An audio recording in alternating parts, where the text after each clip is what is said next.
या रसूल अल्लाह वसल्लम अलैका या हबीब अल्लाह। प्यारा मुसलमान भाईरो, अल्लाह ताला जी जात बा बरकात पंजे पाक कलाम में इरशाद फरमायो, कद जाकुम मिनल्लाहि नूरुन किताब मुबीन। अल्लाह ताला जी जात बा बरकात इरशाद फरमायो, इंसानो बेशक आयो अवां जे तरफ मां रब करीम जे तरफा एक नूर तशरीफ फरमा छोआ ऐं एक रोशन वाज़े किताब नाज़िल कयो वियो आ। मुंहिंजा प्यारा मुसलमान भाईरो, आलमन सगोर लिखियो आ, इन आयत करीमा जे तफसीर ऐं तशरीहात में लिखियो आ त नूर खां मुराद तुंहिंजो मुंहिंजो महबूब मदीने जो घोटा ऐं रोशन किताब का मुराद अल्लाह पाक जो बेमिसल किताब कुरान शरीफ आहे। सुभान अल्लाह। नूर का मुराद नबी पाक सल्लल्लाहु अलैहि वसल्लम जो नूर आ। मुझा प्यारा दोस्तों बुजुर्गो, हदीसे पाक में ईंदो आ, एक मर्तबा नबी पाक सल्लल्लाहु अलैहि वसल्लम मस्जिद नबवी जे सहन में वेठा हा। दुआ कर रब करीम तोखे मुखे बे मस्जिद नबवी जो दीदार नसीब करे। मस्जिद नबवी में वेठा ऐं अल्लाह पाक तोखे तौफीक ॾिनी आ त तूं मुंहिंजे महबूब करीम जो मदीनो भी ॾिसी आ। पर जे तूं गरीब आहीं, मिस्कीन आहीं, फकीर आहीं, तूं वटि एतिरी गुंजाइश न आहे जो तूं हज उमरो करे सघे त सच्ची दिल सां दिल में तलब रख,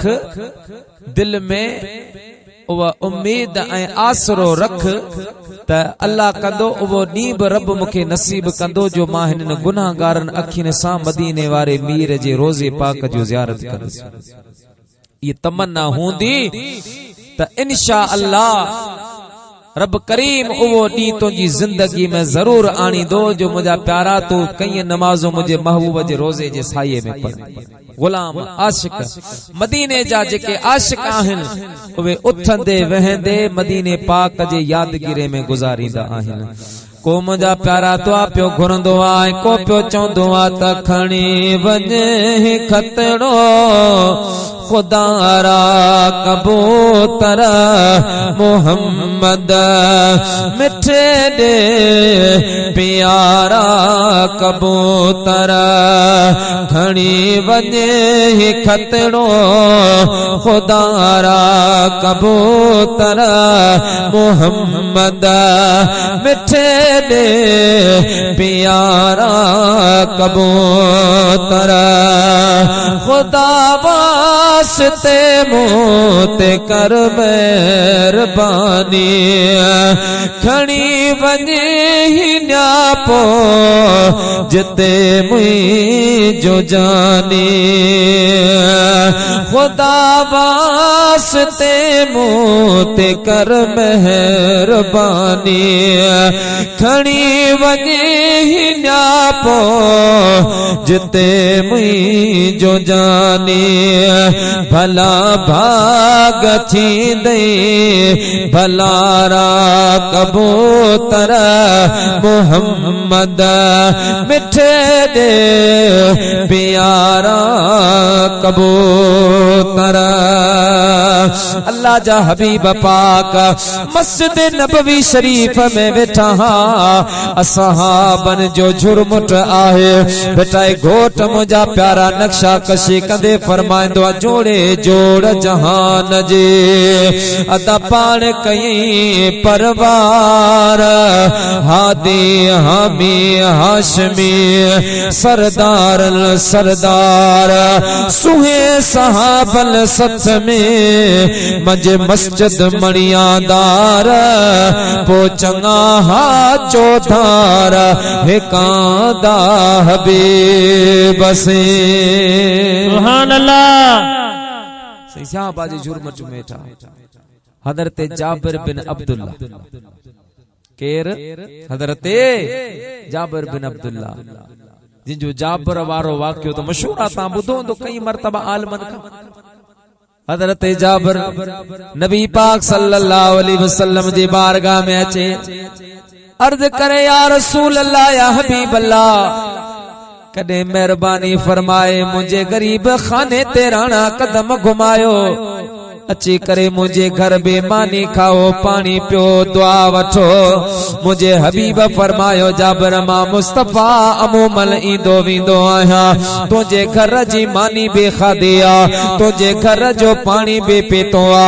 अर्ज कर लगो या रसूल अल्लाह या हबीब अल्लाह वो तो ठीक आहे पर मुझी तमन्ना हसरत या आहे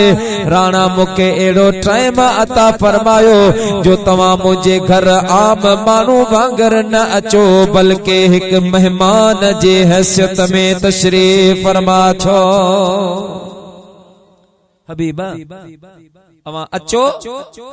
पर मेहमान जी सूरत में अल्लाह जे महबूब टाइम इनायत फरमायो वक्त मिलो हजरत जाबिर बिन अब्दुल्ला के घर मोटी आयो घर वारी के चया त मुझे हबीब करीम टाइम दिनो आ अल्लाह जा महबूब सुबानी पंजे घर तशरीफ फरमा थींदा ज़ोहर नमाज का बाद में आमना जो लाल पंजे घर ईंदो उन जे घर वारे चवण लगे अब ओ जाबिर दावत त दई आयो आहे घर में राशन भी पूरो ना है घर में अटो भी पूरो ना है किथा का गोश्त ईंदो किथा इंतजाम थींदा घर में आई हिकड़ी बकरी आहे जे कदे इया भी ज़बा करे छदींदासो बच्चन के खीर किथा प्यारींदासो घर जो गुजर सफर किथा थींदो हजरत जाबिर बिन अब्दुल्ला मुझा प्यारा दोस्तों मुझे हबीब करीम जे दरस जो शागिर्दा मुझे महबूब करीम जो पढ़ायल आहे अल्लाह जे हबीब करीम जे पुछा नमाज़ो पढ़ण वारो आ मदीने वारे मीर जी तकरीर बुधण वारो आ अल्लाह जे हबीब पाक जो चेहरो दिसण वारो आहे पान फरमा लगा घर वारे अय जो फिक्र न कर बकरी जो फिक्र न कर मदीने जो मीर जिते कदम घुमाइंदो आ वा जाए अल्लाह पाक जे रहमत जो मरकज बन जे पवंदे आहे सुभान अल्लाह। साईं आया बेड़ा पार थी फिक्र न कर गम न कर मुझा प्यारा दोस्तों बुजुर्गो घर वारे के तसल्ली नहीं आ सुबह जो टाइम छोआ फजर जी नमाज का बाद में हजरत जाबिर बिन अब्दुल्ला जे हथ में झाड़ू आ मदीने पाक जू गलियों पियो साफ करे मदीने पाक जे घचिन के पियो साफ करे पानी पियो छिड़काए अतर अंबीर पियो हारे मुझा प्यारा अज पूरो मदीनो परेशान आ जाबिर बिन अब्दुल्ला जे घर केर अची रयो आ जिंजे ला जाबिर बिन अब्दुल्ला पूरी गली सफाई करे रयो आहे अज केर तो अचे को सरदार तो अचे को वडेरो तो अचे को अमीर तो अचे पूरी गली जी पियो सफाई करे मानन अची पूछो जाबिर केर तो अचे कंजी दावत कई थी पान फरमा लगा जे कुर्ब करे मुझे कखड़न में मुझो चंड खा सुहीणो यार ईंदो अज कुर्ब करे मुझे कखड़न में मुझो चंड खा सुहीणो यार ईंदो कुर्बान वञाते रस्ते तां जे रस्ते खां कुर्बदार ईंदो अज कुर्ब करे मुझे कखड़ने में मुझो चंड खां सुइणो यार ईंदो मुझा प्यारा मुसलमान भाइरो हजरत जाबिर बिन अब्दुल्ला गलियों पियो साफ करे मुझे महबूब करीम जे अचण जो टाइम छुआ अल्लाह जा महबूब जो ज़ोहर जी नमाज पढ़ी मस्जिद नबवी मां बाहर निकता मुझे महबूब फरमायो अज केर भी पांजे घर न वने पांजे खादे मानी जो इंतजाम जाबिर बिन अब्दुल्ला कयो आहे सहाबा जो निकता तो 1500 असहाब सगो हेडा हजरत जाबिर बिन अब्दुल्ला जे घर में एक बकरी जो सालन तैयार थियो पियो एक बकरी जी भाजी बनी पई आहे मुझा प्यारा दोस्तों बुजुर्गो वध में वध 20 माण्हुनि जो या 25 माण्हुनि जी खाधो खुराक हेना मुझे महबूब करीम सां गड 1500 असहाब जदे हजरत जाबिर बिन अब्दुल्ला जे घर आया मुझे महबूब करीम सल्लल्लाहु अलैहि वसल्लम देग जे मथा चे बैठो आ मुझे महबूब करीम दुआ फरमाया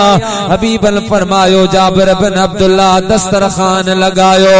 मानी बिरान शुरू करो खादो खारान शुरू करो असहाब सगोरा टोलिन जे सूरत में बैठा मुझे महबूब करीम सल्लल्लाहु अलैहि वसल्लम जे प्यारे गुलाम हजरत जाबिर बिन अब्दुल्ला खादो करण शुरू कयो आ मुझा प्यारा दोस्तों हर को पांजे पांजे टोलिय मुताबिक खादो खाईंदो वियो आ अल्लाह जे महबूब करीम खादो कान खादो आ आखिर में मुझे महबूब करीम हजरत जाबिर बिन अब्दुल्ला के फरमायो ओ जाबिर अज प्लेट में सालन कद अज प्लेट में मानू रख मां मुस्तफा तो सां गड मानी तनावल फरमाइण तो चाहिया जाबिर पां गड खाईंदा अल्लाह जे महबूब सां गड वेठो महबूबन करीमन गुफ्तगू फरमाई मार को फरमाए नबी जी फरमाया जाबिर माल केतरो थी अर्ज की राणा हिकड़ी बकरी ही साबितों जे नाले ते मु कुर्बान करे हाने कुछ भी ना है हबीबन फरमायो जाबिर तुंजा बच्चा नंढड़ा आइन उन जो छा थींदो अर्ज कन लगो या रसूल अल्लाह मां तो जो गुलाम आया तो पान फरमायो ला युमिनु अहदुकुम हत्ता अकूना अहब्ब इलैहि मिन वालिदिही व वलदिही वन्नास अजमईन ऐ मुजा उम्मतियो मुजा गुलामो तिसी केर तमामा कामिल मोमिन मुसलमान न थोचे जेसी मां मुस्तफा सा पांजे जान पांजे माल पांजे औलाद का वधिक मुसा मोहब्बत नथो करे मुजा राणा मां उन मोहब्बत जो मिस्ताक आया उन फरमान जो मां हबीब तर्जुमो आया उन जी मां तशरी आया ओ मुजा मदीने वारा घोट मुके पांजे औलाद पांजे जान पांजे माल का मिठड़ा मोहम्मद करीम तू ज्यादा महबूब सुभान अल्लाह अल्लाह जे हबीब फरमायो जाबिर तुझी त असां सां मोहब्बत पर सुबानी मुखालिफ केड़ी गालियूं हिकड़ी बकरी हिकड़ी आई हुई उहा भी मुसलमानन जो नबी है उन जा साहब खाई विया हाने बच्चन जे ला खीर नाहे जाबिर इहो भी दुखियो तानू आ मुझे हबीब फरमायो बहरहाल अल्लाह बेहतरी फरमाईंदो खादो खादो वियो आ मुझा प्यारा दस्तरखान जडे वेड़ो वियो आ दस्तरखान के फोल्ड कयो वियो आ मुझे महबूब फरमायो जाबिर बिन अब्दुल्ला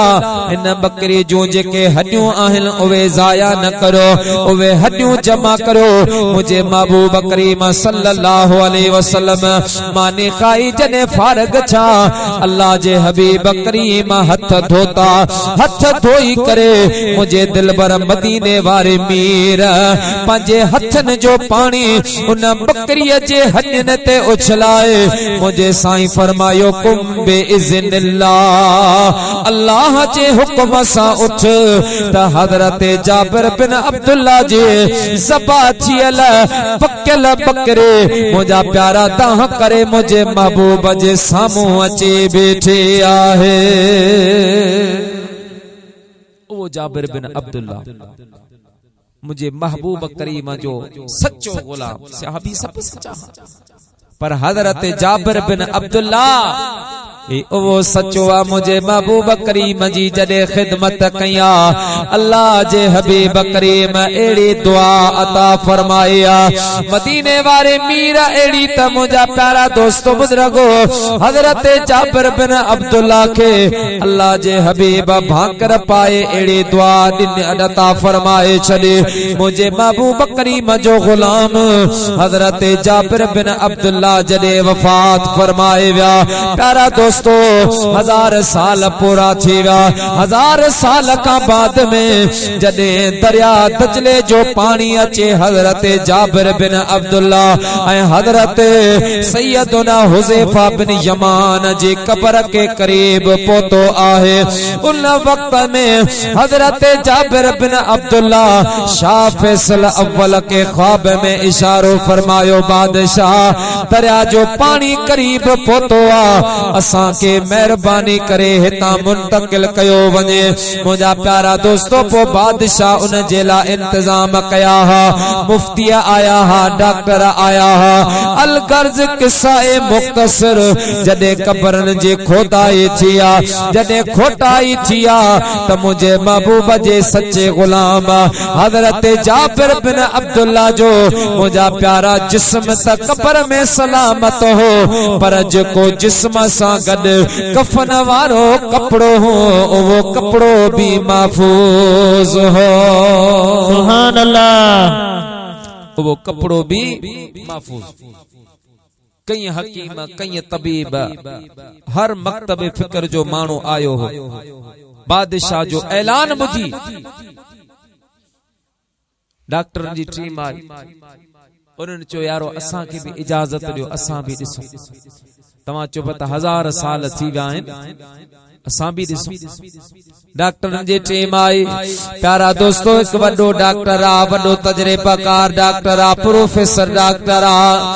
इजाजत वठी मुफ्ती सईदी अन्नूरी का मुफ्ती साहब मुके इजाजत दे जिस्म त सलामत आ कफन बे सलामत है पर असां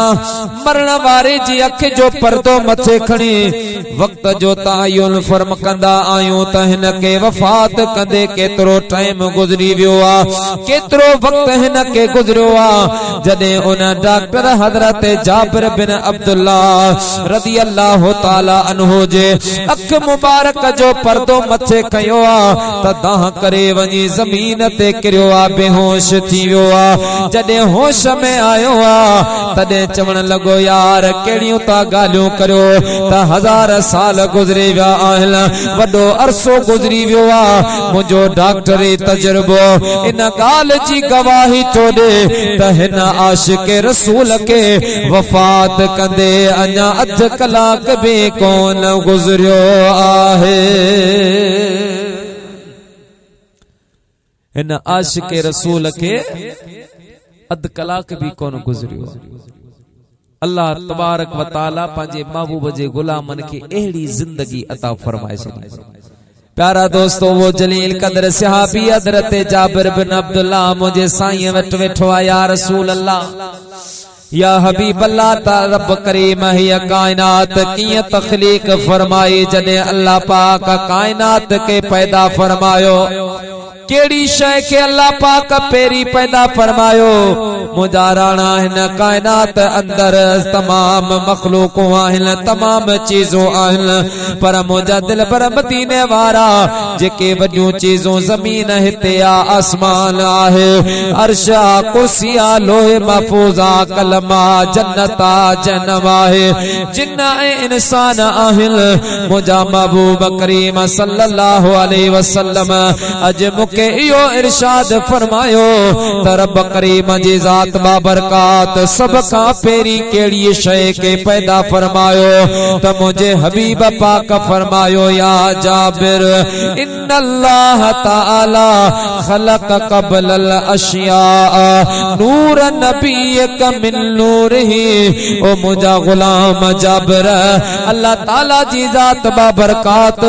तमाम शयन का पेरी तुझे महबूब मोहम्मद जे नूर के तख्लीक फरमायो सुभान अल्लाह। जाबिर पेरी रब करीम मुझे नूर के बनायो उनका बाद में अल्लाह ताला जे जात बाबरकात मुझे नूर के तकसीम फरमायो चार हिस्सन में हिकड़े मां जन्नत बनी बे मां जहन्नम बन्यो टे मां अर्श बन्यो आ वरे चौथे जा चार हिस्सा था के मां आसमान के मां जमीन के मां इंसान वरी भी चौथे हिस्से जा चार हिस्सा कया व्या मुझा महबूब करीम तवील हदीस बयान फरमाया वडी हदीस बयान फरमाए दे आखिर में मुझे महबूब करीम फरमायो जाबिर बिन अब्दुल्ला मां मकसद तो के बुधाए छया रब करीम पंहिंजे नूर मां मोहम्मद करीम के बनायो ऐ मां मुस्तफा जे नूर मां रब करीम पूरे कायनात बनाए आहे नारे तकबीर नारे रिसाला शाने मुस्तफा अजमत मुस्तफा। महबूब जे नूर के अल्लाह पाक तमाम शयन का पेरी पैदा फरमाया खिलकत मुस्तफा नबुवत मुस्तफा मुझा प्यारा दोस्तों बुजुर्गो आदम का पेरी अल्लाह जे हबीब करीम जी नबुवता मुझे महबूब करीम सल्लल्लाहु अलैहि वसल्लम जो फरमाना तकुल तो नबियों आदम बैनल माए वत्तीन दुनिया वारो इया न समझ जो तमाम मुस्तफा के दुनिया में अच्छी करे 40 साल गुजरने का बाद में नबुवत मिलिया न यो मां मुस्तफा करीम जो शान ना है अल्लाह पाक मुखे तहियो शान अता फरमायो आ जो मां उन वक्त भी नबी हुयस जदे आदम अलैहि सलाम अन्या मिट्टिया ए पानी जे दरमियान में हा आदम अलैहि सलाम अन्या साईं जी खिलकत ताम मुकम्मल तख्लीक भी कान थी उन वक्त में मां मुस्तफा अल्लाह जी बारगाह में बहैसियत नबी वो मुझे महबूब करीम अलैहि सलातो सलाम के अल्लाह तबारक व तआला जी जात बाबरकात आदम अलैहि सलातो सलाम के मुझे महबूब जे रूबरू पैदा फरमायो बल्कि कुरान करीम अल्लाह ताला जी जात बाबरकात फरमाइंदो आ व इज अखज़ल्लाहु मीसाकल नबिय्यीन लमा आतैतुकुम मिन किताबिन व हिकमा सुम्मा जाअकुम रसूलुम मुसद्दिकुल लिमा मअकुम लतुमिनुन बिही व लतंसुरुन अल्लाह ताला जी जात बाबरकात फरमायो मुझा राणा याद करो वो जमानो जदे रब करीम नबियन का पे वायदो वरतो ऐ मुझा प्यारा नबियो मां रब करीम अवा के दुनिया ते मोकलिंदस अवा के नबुवत मिलंदे अवा के रिसालत मिलंदे अवा के किताब मिलंदो अवा के उम्मत मिलंदे सुम्मा जाअकुम रसूलुम मुसद्दिकुल लिमा मअकुम पो अवां का बाद में हिकड़ो शान वारो महबूब करीम इंदो जंहिंजो ज़मीन ते नालो मोहम्मद होंदो आसमान ते नालो अहमद होंदो जेको अचे अवां जे नबुवतन जी तस्दीक फरमाईंदो ओ मुंहिंजा प्यारा नबियो जे कदे अवां जी जिंदगी में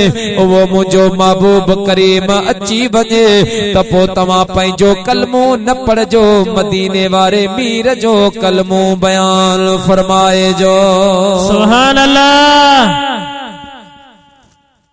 अल्लाह ताला जी ज़ात पंहिंजे नबियन खां इहो वाइदो वरतो ऐं जॾहिं वाइदो पे वरतो त रब फरमाए मुंहिंजा महबूब याद कर उहो ज़मानो व इज़ क़ाल रब्बुका लिल मलाइकति इन्नी जाइलुन फिल अर्द खलीफा ऐ मुंहिंजा महबूब करीम याद फरमा उहो ज़मानो याद कर उहो ज़मानो जॾहिं अल्लाह ताला जी ज़ात बाबरकात मलाइकन खां पे मशवरो फरमायो त इन्नी जाइलुन फिल अर्द खलीफा मां रब करीम जी ज़ात बाबरकात ज़मीन में पंहिंजो नाइब बनाइण चाहियां थो मुंहिंजा प्यारा आदम अलैहिस्सलाम जी खिलकत त पंहिंजी जाइ आ पर जॾहिं रब करीम हज़रत आदम अलैहिस्सलाम के पैदा फरमाइण जो इरादो फरमायो हो उन वक्त में रब करीम जेको मलाइकन सां मशवरो फरमायो उन मशवरे जे टाइम ते भी मुंहिंजो महबूब मोहम्मद उते मौजूद हो जेको मौजूद होंदो आ याद उनखे ॾियारबो हां जे असां वञूं सिंध में ऐं मुंहिंजे ड्राइवर के चवां त गुलाम हैदर याद कर इस्माइलानी जे ॻोठ में जलसे ते हलियासीं हबीबुल्लाह पाके रात जो माखी खाराई हाणे इहो याद उनखे ॾियारींदुसि जेको मूंसां गॾु हूंदो पर जेको गॾु न हूंदो उनखे चवां त बा याद कर पा हीअ चीज खाधी हुई तो चवंदो साईं आउं त होसी कोन उन टाइम मूंखे कहिड़ी ख़बर ओ मुंहिंजा मुसलमान भाइरो अल्लाह जो महबूब करीम उन वक्त हो तू पाण चवी तो याद उनखे कराइबो आ जेको उते मौजूद हूंदो आ अल्लाह ताला जी ज़ात बाबरकात आदम अलैहिस्सलाम जे खिलकत का पहिरीं मुझे महबूब करीम जे नूर के पैदा फरमायो जॾहिं आदम अलैहिस्सलाम का पुछो वियो आ ओ प्यारा आदम अलैहिस्सलाम तू त ॿुधा मदीने वारो मीर कॾहिं बनियो आ पाण फरमाता जॾहिं अल्लाह ताला जी ज़ात बाबरकात मां आदम अलैहिस्सलाम के पैदा फरमाए रब करीम मूं अंदर कुदरत जी रूह फूके जॾहिं मूं अंदर रूह फूकी मां पंहिंजो कंध मथे खणी जो अखियूं खोलियां त रअयतु मक्तूबन अला क़वाइमिल अर्श ला इलाहा इल्लल्लाह मुहम्मदुर रसूलुल्लाह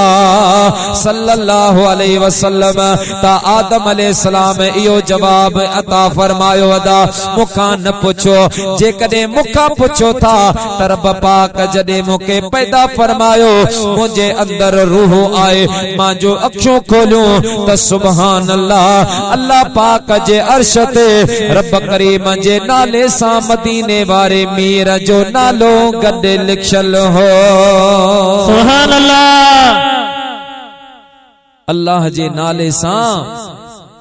अल्लाह जे महबूब जो नालो लिखियल अॼुकल्ह जे अल्लाह जे नाले सां गॾु महबूब जो नालो लिखूं त मुलाऊं चवंदो शिरक अब आप छा लिखूं चवंदा या हय्यू या कयूम लिखूं हालांकि या हय्यू या कयूम मुझे रब करीम जा सिफाती नाला असां सुन्निन खे को भी एतराज न आहे पर अल्लाह ताला के त कादियानी भी मञींदो आहे कादियानी भी रब जो इनकारी ना है कादियानी शान मुस्तफा जो इनकारी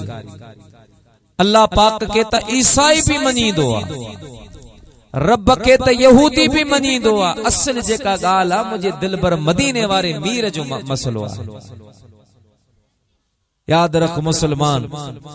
अल्लाह जे नाले सां गॾु महबूबन जे नाले के गॾु लिखण गॾु पढ़ण इहो शिरक बिदत नाहे बल्कि खालिक अकबर जो दसल तरीक़ो ऐं रस्तो आहे। ओ मुझा प्यारा दोस्तों, कुरान पढ़ अल्हम्दुलिल्लाह रब्बिल आलमीन। जिते रब पियो पंहिंजो शान बयान फरमाए, मां तमाम जहानन जो रब आहियां, उते रब पियो फरमाए वमा अरसलनाका इल्ला रहमतल लिल आलमीन। ऐ मुझा प्यारा महबूबा, मां तो के तमाम जहानन जेला रहमतुल लिल आलमीन बनाए मोकलो आ। मुझा प्यारा अजान में दिस, कलमे में दिस, नमाज में दिस, हर जाए ते अल्लाह पाक सां अल्लाह जो महबूब गड आहे। सुभान अल्लाह। रवायतन में दुआ अल्लामा जलालुद्दीन सुयूती रहमतुल्लाह अलैहि लिखियो आ त हिक मर्तबा नबी पाक अलैहिस्सलातु वस्सलाम के चंद गुलामन मशवरो दिनो, या रसूल अल्लाह, या हबीब अल्लाह, असांजा मां पीउ तव्हां तां कुर्बान, बादशाहन जा, वजीरन जा, मुशीरन जा अवां खत ईंदा आहिनि, तव्हां उन्हनि जो वरी जवाब लिखंदा आहियो ऐं आख़िर में तव्हां पंहिंजी दस्तखत कंदा आहियो, पर बहितर आहे तव्हां हिकड़ी पंहिंजी मोहर ठारायो, स्टैम्प ठारायो, जेको आखिर में लगे ता हर के खबर पए थी जेको खत अची रहियो आहे कि आम शख्सियत जो नाहे, अल्लाह जे महबूब मोहम्मद करीम जो खत आहे। मुझे महबूब फरमाए सुठी सलाह आहे, सुठी तजवीज़ आहे। सैयदना सिद्दीक अकबर के घुराए, अबू बकर लब्बैक या रसूल अल्लाह। मुझा महबूब हुकुम पान पंहिंजी अंगूठी लाए दिनो, फरमाए अबू बकर ये अंगूठी खणी वञे नकाशी अंगूठी खणी वञ नकाशी ॾां ऐं उन नकाशी के चओ त हिन अंगूठी जे मथां ला इलाहा इल्लल्लाह लिखी। अबू बकर सिद्दीक व मुंहिंजा प्यारा अंगूठी खणी नकाशी वटि वियो आ। पाण फरमा लगा नकाशी हिन अंगूठी जे मथां लिख ला इलाहा इल्लल्लाह मुहम्मदुर रसूलुल्लाह सल्लल्लाहु अलैहि वसल्लम। मुझा प्यारा नकाशे पूरो कलमो तैयब लिखे दिनो आ। सिद्दीक अकबर खणी मुझे महबूब जे बारगाह में कपड़े में भेड़े आयो आ। जियां जो अल्लाह जे हबीब करीम जे सामो आयो आ, मुझे महबूब करीम सल्लल्लाहु अलैहि वसल्लम वा अंगूठी जो कपड़े मां बाहर कढी त उन जे नगीने ते लिखियो पियो ला इलाहा इल्लल्लाह मुहम्मदुर रसूलुल्लाह ऐं हेठां लिखियो पियो आ अबू बकर सिद्दीक। अल्लाह जे महबूब पढ़ी पाण फरमाए अबू बकर मूं तोखे छा चई? मुझा महबूब तव्हां मूंखे चयो त ला इलाहा इल्लल्लाह कलमे तैयब जो हिकु अधु हिस्सो लिखाए तो छा कयो? जी मुझा महबूब अबू बकर सिद्दीक जी गैरत बर्दाश्त न कयो त अल्लाह पाक जे नाले खां अल्लाह जे महबूब जे नाले के जुदा कयो वने। मुझा महबूब मुझी गैरत बर्दाश्त न कयो, उन जे करे मां मुझा महबूब नकाशी के चयो नकाशी यार जोड़ी जियां ठहे इयां ठाहे दिखार, लफ्ज जियां मिलन इयां मिलाए दिखार। मुझा महबूब बेशक तवां जो हुक्म पर मां अबू बकर सिद्दीक पंहिंजी मोहब्बत में अल्लाह जे नाले सां गॾु तो मोहम्मद करीम जो नालो लिखरायो आ। मुझे महबूब फरमायो अबू बकर वो मुझो नालो अल्लाह पाक जे नाले सां गॾु लिखायो अथई, हेठां त पंहिंजो नालो भी लिखरायो अथई। सिद्दीक अकबर मुझा प्यारा ॾिसी अर्ज़ कई मुझे सिर बचन जा साईं मूंखे रब करीम जी इज्जत जलाल जो कसम मां अबू बकर के का ख़बर काने का त इहो मुंहिंजो नालो कंहिं लिखियो आहे। नारे तकबीर, नारे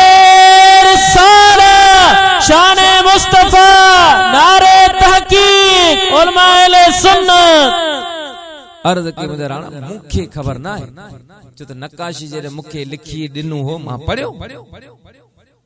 उन वक्त में नालो कौन हो? हबीबन फरमाया अबू बकर लिखो पियो अञा मोहिब ऐं महबूब जो सवाल हले पियो, गाल बोल हले पे, मार को हली रहियो आ। जिब्रील अमीन आयो अल्लाह पाक जे तरफा जवाब खणी मुंहिंजा राणा रब तो फरमाए अबू बकर सिद्दीक जे गैरत इहो बर्दाश्त न कयो जो तो मोहम्मद करीम जो नालो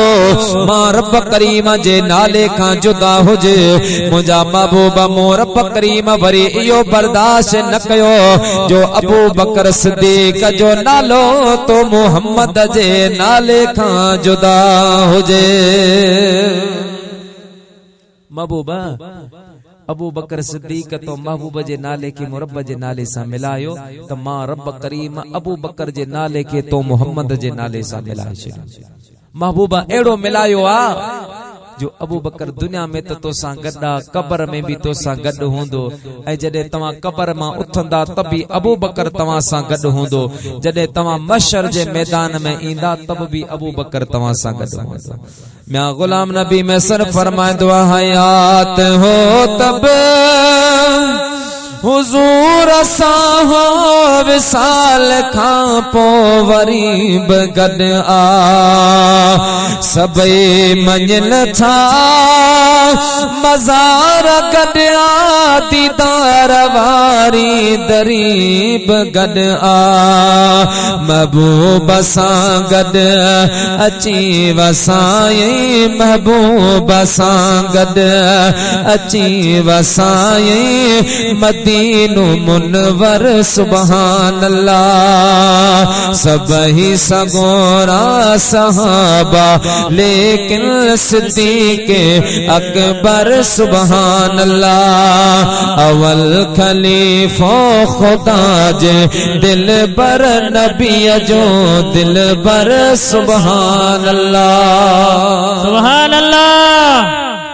सिद्दीक सिद्दीका अल्लाह पाक सिद्दीक अकबर जे इश्क जो जरो तोखे मुखे नसीब फरमाए। हर वक्त मोहब्बत मुस्तफा में फना जान नहीं माल नहीं। इस्लाम जो पेरियो खतीब सैयदना सिद्दीक अकबर, पेरियो वाइजी पेरियो मुबल्लिग सिद्दीक अकबर जी जात आ। नबी सही जरे दीन जी दावत दिनी तेरे चंद सहाबिया हिकड़ी जगह ते मुझा महबूब सिद्दीक अकबर से गदाया त काफर बैठा। सिद्दीक अकबर अर्ज के राणा अज इजाजत दे त हिन दुश्मनन के तो मोहम्मद जो शान बुधाए। नबी से फरमायो अबू बकर हमलो कंदा खतरो चिराणा मुझी दिल थी चवे तमा हिनल के अजे खोले बुधाया त मुझो पेरिया के दो प्यारो वल्लैल जे जुल्फन वारो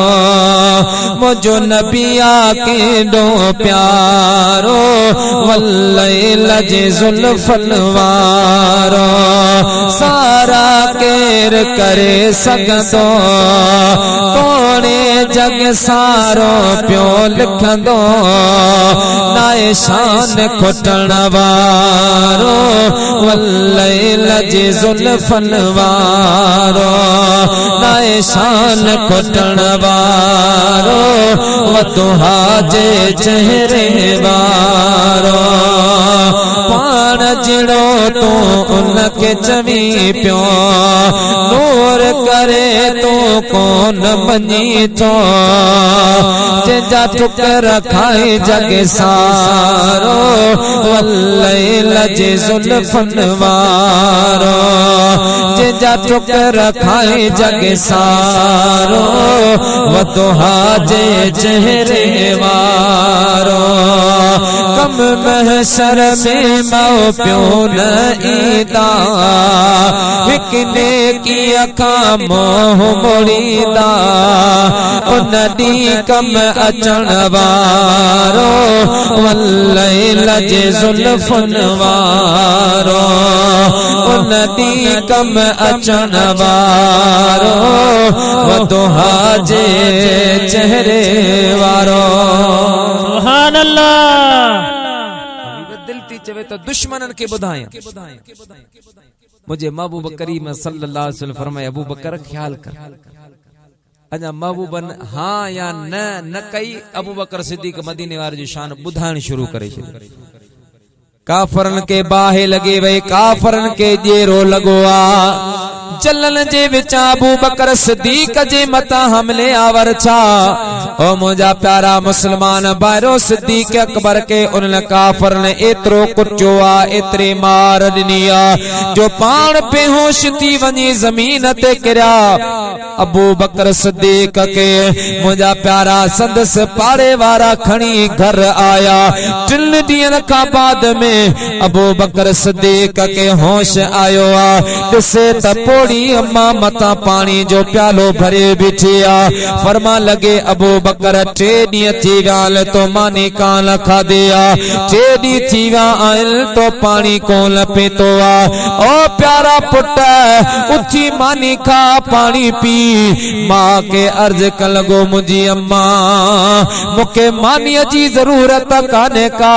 मुके इयो बुधा त मुझो महबूब मोहम्मद केड़े हाल में आहे सुभान अल्लाह मां चवन लगे पुट पेरे मानी खा पेरे पानी पे पान तो फरमाए मुके उन्या अम्हा जे आ पानी किया पिया बिची अखियों अखन में तको हूं ददिया पो थोड़ा इती थिया जे ओ साजन सौ निहारिए सुभान अल्लाह सिद्दीक अकबर जरे वफात का बा मुझे महबूबन जी जरे ज़ाहिरी विसाल तो असा जो महबूब नबी हयात तो नबी पर ज़ाहिरी पाल फरमा हयाती खैरुल लकुम व ममाती खैरुल लकुम मुझी ज़ाहिरी हयाती में भी तवां जे ला भलाई आ ज़ाहिरी वफात में भी तवां जे ला भलाई सुभान अल्लाह क्या बार सही ज़ाहिरी जिंदगी में त असा जे ला भलाई आ वफात में असा जे ला केड़ी भलाई असां तो समझो नुकसान आ तमाम जो दुनिया में पर्दो फरमाए नुकसान फरमाए दुनिया में मां जे हाजिर आया जिंदा आया अल्लाह जे हुक्म सा तवा के दीन पे सिखारा दीन जो तरीको पे सिखारा छो त इन्नमा बुइस्तु लिउतम्मिम मकारिमल अखलाक मां मुस्तफा के रब दुनिया ते मोकलो ही इने जे ला आए तमा मखलूक जा अखलाक ठीक करे मां मखलूक के सिधो रस्तो बुधाया तमा जे ला भलाई आ पर जे मां ज़ाहिरी मुजो विसाल थियो ज़ाहिरी पर्दो थियो उन में भी तवा जे ला भलाई इया आहे तमा मुस्तफा पांजे हरी में नाज रोजे पाक में भी खामोश थी न वेंदस मां तवा जी गुनान जी माफी जे ला अल्लाह पाक जी दरबार में दुआ वठदो रहंदस सुभान अल्लाह अल्लाह के अर्ज कंदो रहंदस मुजा मौला बदकारन सियाकारन केड़ा भी आहिन पर उन जी निस्बत मां मोहम्मद करीम सा आहे मां मुस्तफा सा आहे मुजा मालिक उनके मां फरमात सिद्दीक अकबर सब का पेरी मोहब्बत मुस्तफा जो शरबत पीतो हो इश्क मुस्तफा जो शरबत पीतो हो वो भी वक्त आयो अबू बकर सिद्दीक जो पंजो पै दुश्मन थी मां दुश्मन थी पई औलाद दुश्मन थी पियो पर सिद्दीक अकबर फरमा लगा हिक न रुसे हो त घोरी बाझ बियन जी मुझो महबूब राजी हुजे मूंखे बेन जी परवाह ना तने को आशिक चौंदो आ तभी सब मंज़िल सवलिया पर इश्क जी मंज़िल भारी आ सोना सिर दे दिस्ता बहारी आ बे सब मंज़िल सवलिया पर इश्क जी मंज़िल भारी आ सोना सिर दे दिस्ता बहारी आ ओ गोर करे दिस किया कमायो इश्क बिलाल भागे से सूर सठाते सुहिणे सुहिणे दीन जे सांगे काफर मारे मारे छदिल तब कलमो ज़बाते जारी आ सोना सिर दई दिस्त बहारी आ बे सब मंज़िल सवलिया पर इश्क जी मंज़िल भारी आ सोना सिर दई दिसता बहारिया सोना सिर दे दिसता बहारिया ओ कार में नाग सिद्दीक रजायो तने बिचवे सिर सदको अकल चवे तो पोते हटी वल इश्क चवे कोन हटबो अकल चवे तो पोते हटी वल इश्क चवे कोन हटबो अरबिया के आराम कराए यार निभाए यारी आ सोना सिर दे दिसता बहारिया बेसब मंज़िल सवलिया पर इश्क जी मंज़िल भारी आ सोना सिर दे दिसता बहारिया सुभान अल्लाह तमाम मंजिल में दुखी मंजिल इश्क महबूबन करीमन जो इश्क रब तोखे मुखे नसीब फरमाए। प्यारा दोस्त आदम अलैहिस्सलाम अर्ज़ कयो माल मुखा पुछण वारो मां जडे अखियूं खोलियूं डिठम ता अर्श अज़ीम ते अल्लाह जे नाले सां गड मदीने वारे मीर जो नालो लिखियो पियो आ पो रब करीम मुके जडे जन्नत में मोकलो ॾिसां सुभान अल्लाह जन्नत जे हर वण हर फल ते हर पने ते हर गुल ते हर हूर जे पेशानी ते हर गुलमान जे सीने ते हर जन्नत जे चौराहे चौक ते अल्लाह पाक जे नाले सां गड मोहम्मद मुस्तफा जो नालो लिखियो पियो आहे। आदम अलैहिस्सलाम जॾहिं लग़्ज़श थी गुनाह न थियो आदम अलैहिस्सलाम का याद रखजो माण्हू चवंदो भाई इंसान आदम अलैहिस्सलाम जो औलाद आहे आदम अलैहिस्सलाम खां भी गुनाह थी पियो मुखा थियो तो छा थी पियो इहो अल्लाह जे नबी जे बारे में इहो लफ्ज़ चवण कलमे कुफ्र अल्लाह जे नबी का खता कौन थी अल्लाह जे नबी का गुनाह न थियो जो त अहले सुन्नत जमात जो अकीदो आ त अल्लाह जो नबी नबुवत का पेरी नबुवत का बाद गुनाह का मासूम ऐं पाक होंदो आहे। आदम अलैहिस्सलाम जी दुनिया जन्नत मां दुनिया ते न अचे हा त पोइ हबीबुल्लाह जला शहजादा किथां अचन आहे मिलाद कीअं थी हा किए ये मखलूक में तमाशा चो हा अल्लाह ताला जी जात बाबरकात आदम अलैहिस्सलाम के दुनिया ते मोकलियो त इन जी औलाद थे पो अरबे खरबे पद में मखलूक थिए 1,24,000 नबी अचन अग्या भी हुजन पोया भी हुजन वरी महशर जो मैदान कायम करया हां पंजा भी होते हुजन पराया भी होते हुजन मां रब कहारियत जी कुर्सी ते वही रहा 70,000 साल के चेहरे ते रहम जी नजर न विझा उते आदम अलैहिस्सलाम के अर्ज करे नूह अलैहिस्सलाम के अर्ज करे इब्राहिम खलीलुल्लाह अर्ज करे मूसा कलीमुल्लाह अर्ज करे मौला राजी थी मां रब कंहिंजी न बुधा पर जडे मुझो महबूब मोहम्मद मुझे अर्श जे सामो सर झुकाए त मां रब फरमाया इरफा रअसक या मोहम्मद मुझा महबूबा तू पंहिंजो मथो मथे खण घोरण तुंहिंजो कम अता करण मां रब करीम जो कम सुभान अल्लाह ताकि अव्वलीन आखिरीन के अगिन पुछन के खबर पए त अल्लाह पाक जी बारगाह में मदीने वारे मीर जो केडो शान ऐं मकाम आहे। तने के आशिक फरमाइंदो फकत इतना सबब था इन इकादे बज़ में महशर का कि उनकी शान महबूबी दिखाई जाने वाली है।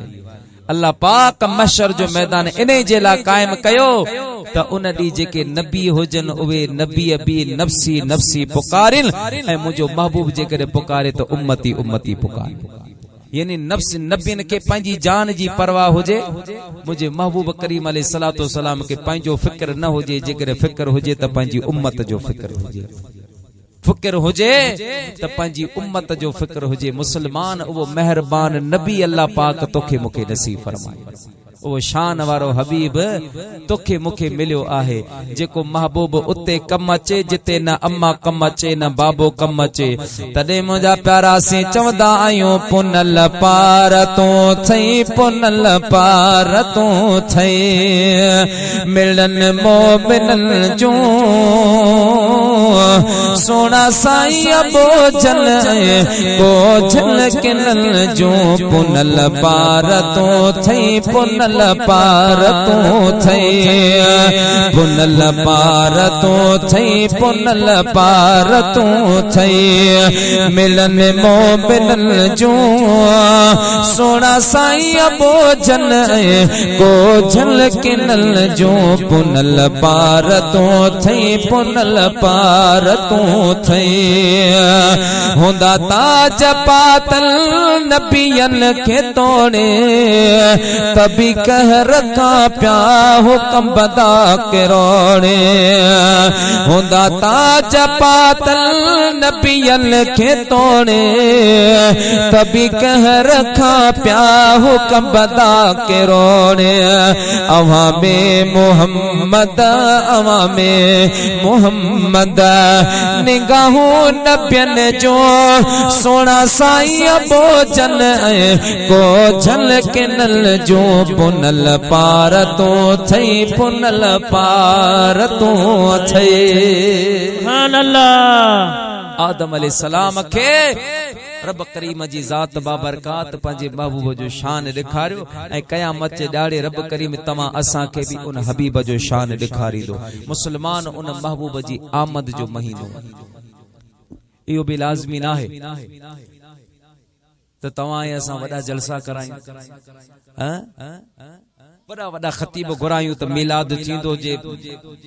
मुख़्तसर कयोसीं त मिलाद कोन थींदो ईअं भी नाहे अकीदत मोहब्बत सां जेकर मुठ चांवरन जी भी खैरात कजे न त उन जो भी मुझे महबूब जी बारगाह में वॾो मकाम ऐं मर्तबो हज़रत शाह अब्दुल रहीम शाह अब्दुल हक मुहद्दिस दहलवी रहमतुल्लाह अलैहि जो वालिद साहब हर साल उर्स कंदो हो उठ ज़बा कंदो पोइ हिकिड़ो अहिड़ो साल आयो साईं गरीब थी विया उठ त छा पर वहट भी ज़बा न पिया करे सघनि वहट त छा आई पिजा भी पैसा कोन परेशानी में फकीरी हाल में उर्स शरीफ जो महीनो आयो ऐं 12 रबिउल अव्वल जो जॾहिं ॾियारो आयो तॾहिं दिल में सोची अॼु कुछ भी नाहे घर अची पुछा कयईं घर वारनि चयो ॿियो त कुछ नाहे चणा आहिनि छोला आहिनि इन के अलावा भी कुछ भी कोन पान छा की उहा मुठ चणन जी छोलन जी परदे करे नंढड़न बच्चन में तक़सीम करे छड़ी सजी रात पशेमानी में गुजरी परेशानी में गुजरिया अल्लाह हर साल उर्स कंदो आया मानू ईंदा आलिम ईंदा ज़िक्र मुस्तफा थींदो आ मौलूदी गज़ली नात खान ईंदा इन साल मो एड़ो मिलाद कयो आहे जो मां ये छोला पचाए विराए छॾान के खबर भी कान पया इन परेशानी में इन दुख में रात जो टाइम छुआ हजरत शाह अब्दुल रहीम सुतो आ त मुझे महबूब पंहिंजो दीदार करायो आहे सुभान अल्लाह। अल्लाह जे हबीब पंहिंजो दीदार करायो ऐं जो दीदार साईं कयो त ॾिसी सुभान अल्लाह मुझे महबूब जे साम्हूं हिकिड़ो आली शान दस्तरखान लॻो दस्तरखान लॻो पियो आहे उन ते तरह तरह जा ताम रखिया मदीने जा साईं आया अची वेठा ऐं मां दिल में मूंखे केरु चवण वारो चवे पियो ॿुधां पियो त हे जेके ताम उहे आहिनि जिन महबूब जे गुलामन अॼु उर्स में लंगर जे तौर पर पचाया हा उहे बारगाह मुस्तफा में पेश कया विया पर फरमाता मुझी निंड में अञा परेशानी वधी हुई त मानन केड़े केड़ा ताम पचाया होंदा मूं ये छोला चणा पचाया आहिनि इन्हनि जी केड़ी वकार केड़ी हैसियत लेकिन मां ॾिसां पियो त जेके भी ताम हा सभिन तामन खां मथां उहे मुंहिंजा चणा छोला रखिया मदीने जे साईं पेरी उन में हथ विधो पाण फरमायो मुझे बचड़े शाह अब्दुल रहीम पचाया आहिनि ॾाढा मोहब्बत सां पचाइनि मां मुस्तफा के मोहब्बत वारे जी मोहब्बत ॾाढी पसंद ईंदी आहे अल्लाह ताला तव्हां असांखे मदीने वारे साईं जी सुन्नत ऐं शरीयत जी पाबंदी नसीब फरमाए हबीबन सां मोहब्बत करण वारा मिलाद मल्हाइण वारा ऐं जॾहिं हबीबन करीमन जो मिलाद जो बिलखुसूस मरकज़ी जुलूस जॾहिं निकिरे तव्हां सां सियासतदाननि जे लाइ सियासी माण्हुनि जे लाइ पंहिंजे ज़ाती मफ़ादनि जे लाइ निकिरंदा आहियूं, धरना हणंदा आहियूं, रोड ब्लॉक कंदा आहियूं, पर मुस्लमान यादि रख 12 रबीउल अव्वल शरीफ़ ही उहो मुबारक ॾींहुं आहे जंहिं ॾींहं ते इंसान छा जिन्न छा मलाइक छा पर पक्षियुनि भी ख़ुशियूं पे मल्हायूं। अल्लामा काज़ी अयाज़ रहमतुल्लाह अलैह शफ़ा शरीफ में लिखियो आ त मर्रतुल वुहूशिल मशारिक इलल मगारिब बिल बिशारात, मगरब जा पखी मशरक पे विया, मशरक जा पखी मगरब पे विया, बिल बिशारात हिक बे खे मुबारको ॾियण जे लाइ, हिक बे खे मुबारको ॾियण जे लाइ त मुबारक हुजेव आमना जो लाल नबियुनि जो सरदार दुनिया ते अची वियो आहे। सुभान अल्लाह, अल्लाह जो महबूब दुनिया ते अची वियो आहे। के आशिक चयो त ही मंजर हो जंहिं दम जी चल जे झोलीअ में जानिब आयो, तंहिं दम हर हिक सासी हमद सना ही गायो। अल्लाह अल्लाह अल्लाह अल्लाह अल्लाह अल्लाह अल्लाह अल्लाह जिर मेरे लाई जिर किन गुण गाइल प्यागेरा, जिर मेरे लाई जिर किन गुण गाइल प्यागेरा, कोइल पई पुकारे बहकल प्या बातेरा। अल्लाह अल्लाह अल्लाह अल्लाह जंहिं दम जी चल जी झोलीअ में जानिब आयो, तंहिं दम हर हिक सासी हमद सना ही गायो। अल्लाह अल्लाह अल्लाह अल्लाह। सुभान अल्लाह। मिलाद में झंडो खणण, माण्हू चवंदा शिरक बिदत लिल उशा के मज़ाहिबुन, याद रखो आशिकन जा मज़हब ही पंहिंजो हूंदो आहे, आशिकन जो मज़हब ही पंहिंजो हूंदो आहे। आशिक न कंहिंजे दलील खे ॿुधे न कंहिंजे सवाल खे समझे, उहो बस ईअं चवंदो आहे त मुंहिंजो महबूब मूंखां राज़ी, मुंहिंजो महबूब मूंखां राज़ी थिए, पोइ जीअं बि राज़ी थींदो मां महबूब खे राज़ी कंदुसि। अम्मा आयशा हजरत सैयदा तैयबा अम्मा आमना रदी अल्लाह ताला अन्हा सैयदा फरमाती त जॾहिं मदीने वारे मीर जी विलादत बासाद थी त मां ॾिठो त 3 झंडा लगाया विया, 3 झंडा, हिकिड़ो काबतुल्लाह शरीफ जी छत ते, ॿियो मशरक में झंडो लॻल हो, टियों मगरब में झंडो लॻल हो। मां हैरान आहियां त ही झंडा छाजा, त को चवण वारो चवे पियो आमना सोच न, जेको काबे जी छत ते झंडो लॻल आहे इन खां मुराद इन महबूब जो दीन काबे मां शुरू थियो, इन महबूब जो इन खां मुराद हबीबन जो दीन काबे मां निकरंदो। पो निकरंदे निकरंदे जिते वञी सिज लहंदो आ, जिते सिज उभरंदो आहे, जुनूब खां शुमाल पूरी कायनात में जेकॾहिं ज़िक्र हूंदो त तुंहिंजे बचड़े मोहम्मद करीम जो ज़िक्र। सुभान अल्लाह। ओ उन टाइम खां वठी अॼु ताईं पूरी दुनिया, अज भी तव्हां वञो हर आशिक रसूल जी घर में खुशी जी बहार लगी पई, सवाए इब्लीस के जहां में सभी तो खुशियां मना रहे। मूंखे ताजुब थींदो आहे अलाए केतिरा कम दुनिया में थींदा, कॾहिं भी के मौलवी के मुले ईअं कोन चयो बाबा ई तव्हां 14 अगस्त मल्हाईंदा, इहो नबी जा साहबन कोन मल्हायो, चलो पाकिस्तान के छॾियो, सऊदीया गवर्नमेंट जे तरफां नेशनल डे मल्हायो वेंदो। कॾहिं भी के मुफ्ती मौलवी कोन चयो बाबा इहो नबी जा साहबन कोन मल्हायो, तव्हां छो था मल्हायो। अल्लामा इकबाल जो ॾींहुं, ॿिया अहिड़ा कई ॾींहं मल्हाया वञनि था, कॾहिं बि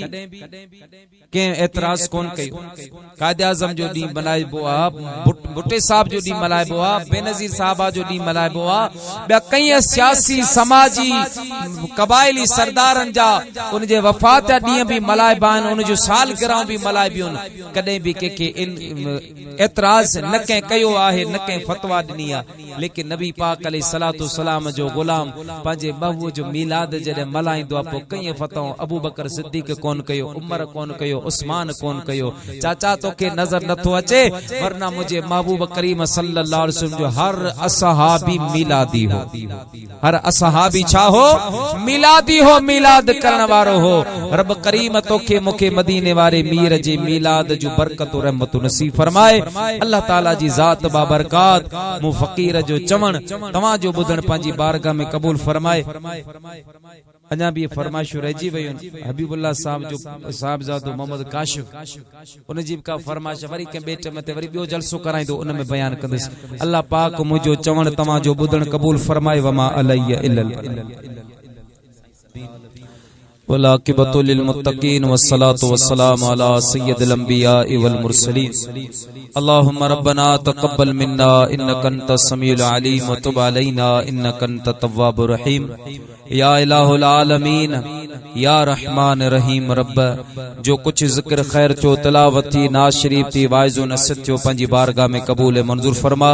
इन जो सवाब हदियतन तोहफतन अकीदतन अदबन एहतरामन मुंहिंजा महबूब रब हबीबुल्लाह साहब ऐं उनजे घर वारनि उनजे भाइरनि जे तरफ़ां मदीने वारे साईं जी बारगाह में पेश करियूं त क़बूल मंजूर फरमा। साईं जे वसीले सां महबूबन जो तमाम आल औलाद अहल बैत अज़वाज मुतहरात के बख्शूं त क़बूल मंजूर फरमा। तमाम सुलहा सहाबा ताबईन तबा ताबईन शोहदाए करबला जा जमी शहीद तमाम शोहदा जिन दीन इस्लाम जी बुलंदी ला जान जो नजरानो ॾिनो उनके बख्शूं त क़बूल मंजूर फरमा। खुसूसन बिल खुसूस मरहूम मग़फूर दीन मोहम्मद साहब जी रूहन के बख्शूं त क़बूल मंजूर फरमा। मरहूम मग़फूर मोहम्मद सादिक